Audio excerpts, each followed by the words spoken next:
All right, so I know this is so wise. I know I shouldn't be exposing secrets like this. But here's my formula for breeding plants. Um, Basically, I was gonna breed some black. I had black swash last year from Japan. I forgot what they're called, but I'm gonna buy some seeds. But I have this variety, this mutated squash. I showed a video of it earlier today. I don't know when y'all gonna get this video because sometimes I take my time sending the video. I forget that it's on the phone actually. I actually got a new phone today, so that should help me out with storing new recordings and stuff. Sorry, I had to put the phone down. It's just taking forever for me to open this bag. So, with this squash is mutated. That's how it came. And in the other video, you saw that the flowers are like, it's like, so I have one branch that has like 3 flowers on one. And, so I'm trying to make like these freakish mutant variants. But you know what? Make it even more entertaining if I crossbreed it with another species altogether. So then you have the mutated species with a more exotic species as well. I think that's gonna be crazy, as like an acorn squash, like a double-headed acorn squash. Like that's gonna be a big mother sucker, man. Yeah, acorn squash. It might work because acorn squash is, you can't eat it. Well, you can't eat this straight up either. But acorn squash, you have to bake it. But yellow squash is pretty sweet, and so is acorn squash. So I think these two would be good candidates for a cross hybrid.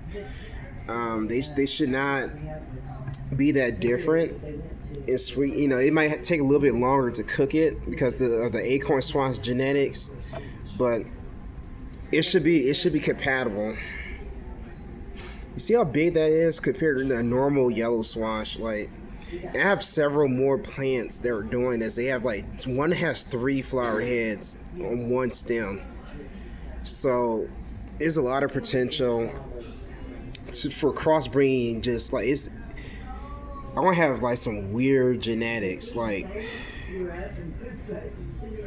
I gotta get the seeds out of this sucker, man. I'm gonna make that a priority. I don't know. Actually, I'm gonna look up on YouTube how to dry out. Like, I don't know how to dry out yellow squash because their seeds are so small. So this is gonna be a priority right here. This is the first fruit of my yellow squash this week, and I'm already getting the genetic mutations. I've never seen this since I've grown squash.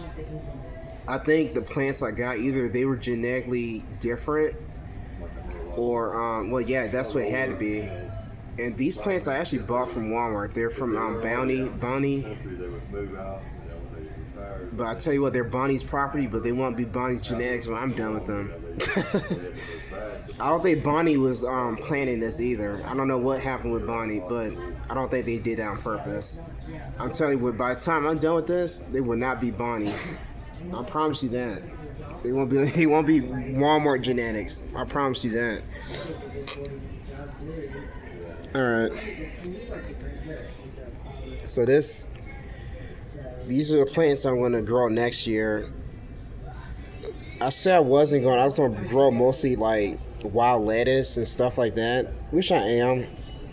But I'm still gonna keep a small portion of plants to crossbreed. I might just do it in a different garden. How you doing? How you doing? Did you need that check? Yes, ma'am. Perfect. All right, that's it, guys. I'll talk to y'all later. Bye.